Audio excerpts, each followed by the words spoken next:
अस्सलाम वालेकुम dear students.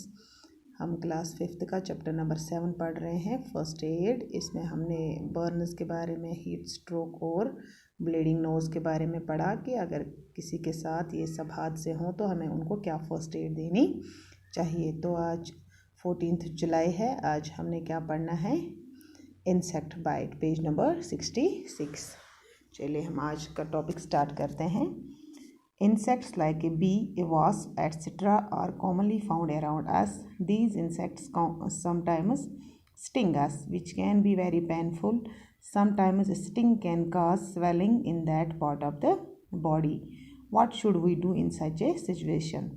Place a piece of ice or pour cold water on the affected area. We can also apply ammonia or lime water on the area. तो insect किन को हम कहते हैं, कीड़ों को। अगर हम कभी कभी हमें कीड़े भी काटते हैं, जैसे आंट या बी या वास्प है, ये अगर हमें कभी डंक मारेंगी, काटेंगी, तो ये क्योंकि हम इनको अपने आसपास देखते हैं, जब ये हमें स्टिंग करेंगी, हमें डंक मारेंगी, हमें काटेंगी, तो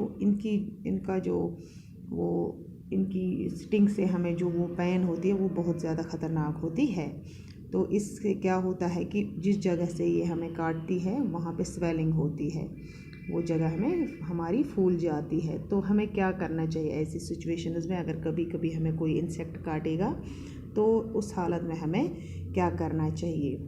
what should we do in such a situation? हमें क्या फर्स्ट एड देना चाहिए? Place a piece of ice और pour cold water on the affected area. जो एरिया हमें लगेगा जहाँ पे इस कीड़े ने हमें काटा है, तो हमें वहाँ पे कोल्ड, बहुत ठंडा पानी डालना है या आइस लगानी है वहाँ पे। अगर ये सब अवेलेबल ना हो तो हमारे पास अगर अमोनिया होगा या लाइम वाटर, तो हम उस अफेक्टेड एरिया को उससे साफ़ कर सकते हैं, इस पे रख सकते हैं, ताकि स्वेलिंग बहुत कम होगी और हमें दर्द भी कम होगा।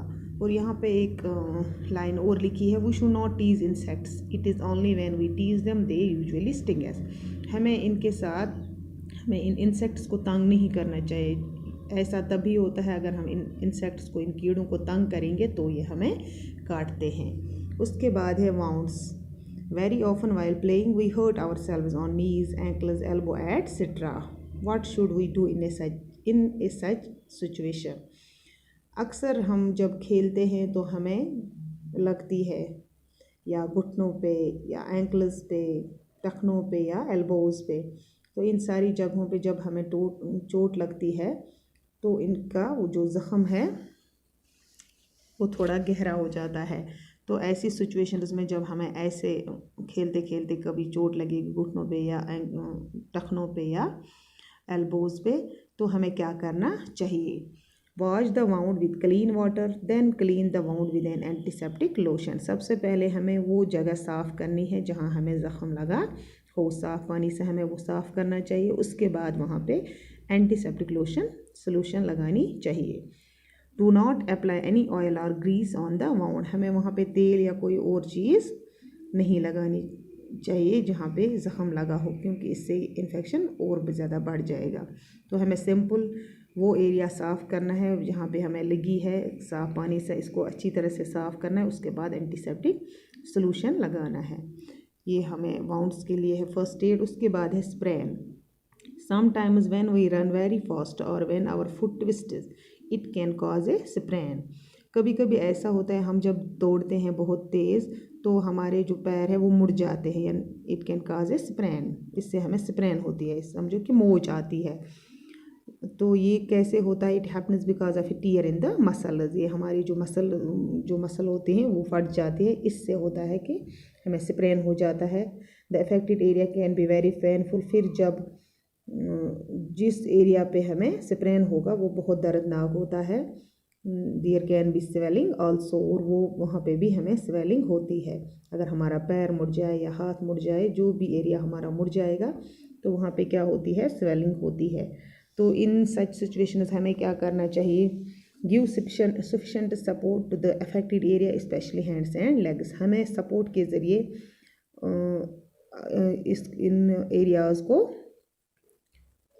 टू अफेक्टेड एरिया स्पेशली, अगर हमें हाथों को या टांगों को स्प्रेन हुआ है तो हमें वहाँ पे ज़्यादा से ज़्यादा सपोर्ट देना चाहिए। हमें उस पर अपना जो वज़न है नहीं डालना चाहिए। Do not message the affected area, massage नहीं करना चाहिए, हमें किसी ऑयल से या किसी और चीज़ से इसको मसाज नहीं करना है, इससे भी पेन ज़्यादा होगी और हमें फ़र्क नहीं होगा। सिर्फ हमें सपोर्ट देना है ताकि हम जल्द से जल्द हमारा जो भी जहाँ पे भी चाहे फुट पे या हैंड पे स्प्रेन हुआ होगा वो जल्दी ठीक हो जाएगा अगर हम इसको सपोर्ट देंगे। दूसरा क्या काम करना है, put cold water pack on the affected area, हमें ठंडा पानी डालना चाहिए जहाँ पे हमें मोच आई हो। After 24 hours of the sprain put some salt in lukewarm water and give fermentation. जब 24 आवर्स 24 घंटे हुए होंगे हमें इसको, तो उसके बाद हमें क्या करना चाहिए, आफ्टर 24 आवर्स उसके बाद हमें थोड़ा सा गर्म पानी करना है, ल्यूकवार्म वाटर, तो उसमें डालना है नमक।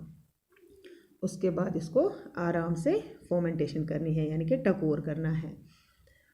Continue the support to the affected area specially hands and legs till the sprain is cured, तब तक हमें उन जगहों को अच्छी तरह से सपोर्ट देना है जब तक ये अच्छी तरह से ठीक ना हो जाए। ज़्यादातर अगर टांगों पे या हाथों पे लगी है तो वहाँ पे हमें उनको सपोर्ट की ज़रूरत होती है, उनको हम ऐसे नहीं छोड़ सकते, क्योंकि अगर हम उन पे फिर से वज़न डालेंगे या कोई काम करेंगे तो हमें दर्द बहुत ज़्यादा होगा। Do not give fermentation to the affected area immediately, हमें जल्दी जल्दी ऐसे एरिया को, अफेक्टेड एरिया को जहाँ पे हमें लगी है वहाँ पे फर्मेंटेशन नहीं करनी है जल्दी, सिर्फ आफ्टर 24 आवर्स हम ये कर सकते हैं। Do not go to an unqualified person, हमें उस शख्स के पास भी नहीं जाना चाहिए जिसको इसके बारे में कुछ ना पता हो। Do not put any pressure on the affected area till the swelling reduces, और हमें ऐसी जगहों पे ज़्यादा प्रेशर नहीं डालना है या जब तक इसकी स्वेलिंग कम ना हो। Burns, heat strokes, insect bites, sprains etcetera are some of the accidents that occur in our daily life. अब हमने इस चैप्टर में पढ़ा है बर्न्स के बारे में, हीट स्ट्रोक्स, ये रोज़मर्रा ज़िंदगी में हमारे साथ ये हादसे होते रहते हैं, चाहे बर्न्स हो या हीट स्ट्रोक्स या इंसेक्ट बाइट्स, स्प्रेन्स।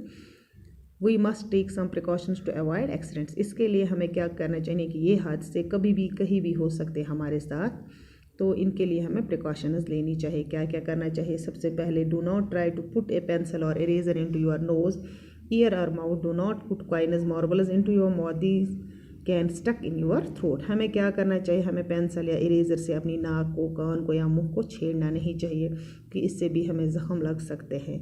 या हमें मार्बल्स या कॉइन्स के साथ, छोटे छोटे पत्थरों के साथ अपने मुंह में नहीं डालने हैं क्योंकि हमारे गले में फंस जाएंगे। या हमें जो हमारे हाथ हैं, हम जहाँ पे भी प्लग पॉइंट होगा उनसे हमको उन्हें टच नहीं करना है क्योंकि उनमें इलेक्ट्रिक करंट होती है तो हमें करंट लग सकती है।